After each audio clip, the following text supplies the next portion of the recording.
Pays the tariffs. The Chinese government pays the tariff. No, they don't. Yes, they do.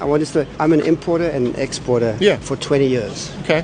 When a product comes into the US, there's something called a tariff sheet. Okay. I, as the buyer of that product, follow US law and pay the tariff. I'm an American citizen, an American taxpayer. I pay that tariff to the US government, and that increase in the cost I then sell to you for a higher price because I've got to cover that tariff. Then what about what do you say our tariffs are higher when they go overseas as opposed to theirs coming here? Tariffs are never a zero-sum game. Tariffs are a tool. For example, you might say, you want to sell us your beans. Yeah. We are going to give you a low tariff if you buy our corn. But the cost of the tariff is ultimately always borne by the consumer. Don't you think at the end of the day there may be more competition within the market of the U.S. government? You're confusing the question. This is not a question of competition. The point we're discussing is who bears the cost of the tariff. Okay. I couldn't tell you if it's good policy for the U.S. government to tax beans and for the Chinese government to tariff corn. But what I can absolutely assure you is that a product that comes into the U.S. is paid for by a U.S. company, and the increased cost of that